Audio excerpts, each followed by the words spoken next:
Shalom à tous et à toutes. On va parler aujourd'hui de la prière. Imaginez vous priez dans une synagogue et il prie trop vite pour vous. Ça arrive souvent dans des synagogues où vraiment le rythme est vraiment très rapide et des fois l'amida extrêmement rapide et tu n'as pas le temps. Tu n'as même pas le temps, tu peux jamais répondre la kedusha avec le tzibour.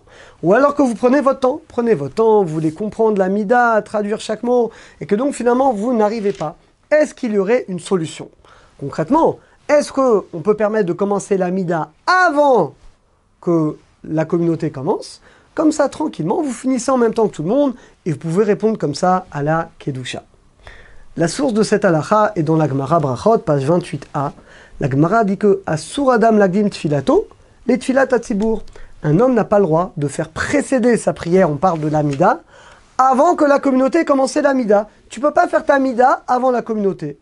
Pourquoi? Il y a deux raisons qui ont été données. Première raison, tu rates le mérite de prier Betzibour dans la communauté. Parce que finalement, comme tu commences avant eux, eh bien c'est comme si tu pries seul.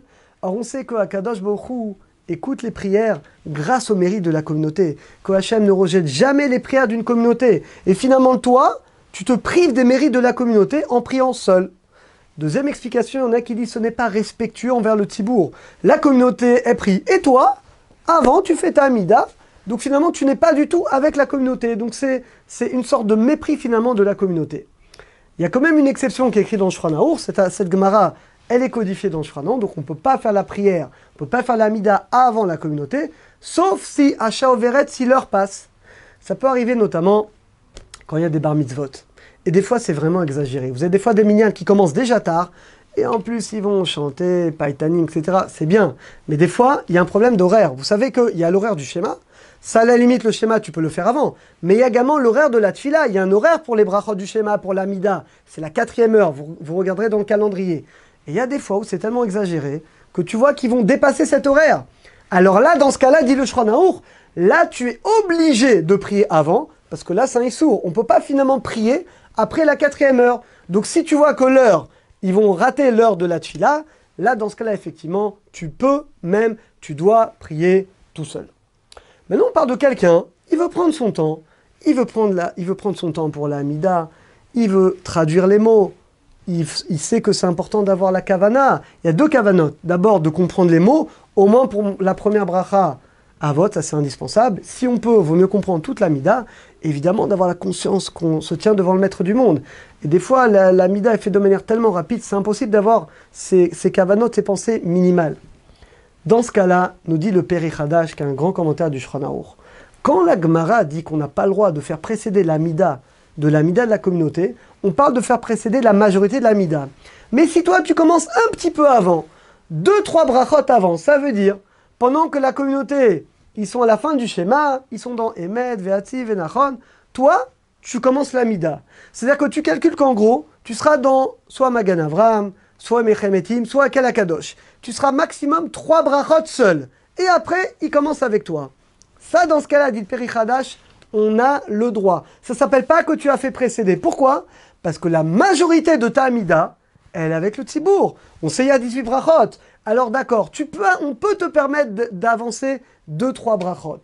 Finalement, c'est une minorité. Mais la majorité de l'Amida, elle est avec le Tzibour. C'est ce que dit le Rav Yosef. Donc, c'est-à-dire concrètement, on peut commencer, mais un petit peu avant le Tzibour, pas beaucoup avant.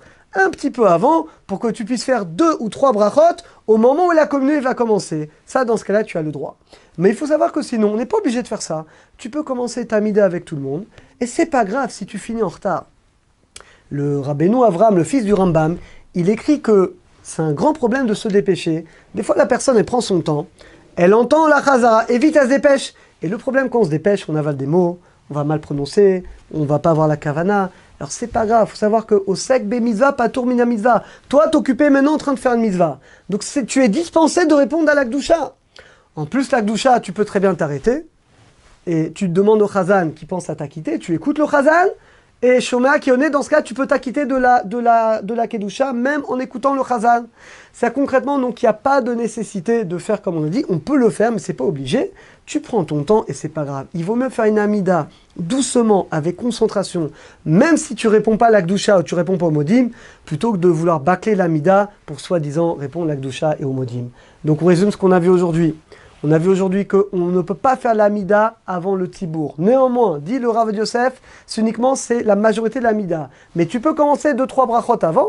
Donc dans ce cas-là, si tu veux commencer un petit peu avant, 1 minute et demie avant, tu as le droit, puisque la majorité de l'Amida sera avec le Tibour. Dans ce cas-là, tu as le droit. Si grâce à ça, tu pourras répondre à l'Akdoucha, tu as le droit. Néanmoins, il n'y a aucune obligation de faire comme ça. Et le mieux, c'est que tu commences avec le Tibour. Et même si tu ne réponds pas à l'Akdoucha, c'est pas grave. Tu es dans le mitzvah, tu es dispensé des autres mitzvot, surtout que tu peux t'acquitter par le Chazan. Alors, Bezat Hashem, qu'on ait le mérite de bien prier, doucement, tranquillement, avec les bonnes kavanotes, avec les bonnes intentions, et qu'on ait le mérite que Akadosh Baruch Hu exauce toutes nos prières. À très bientôt à tous.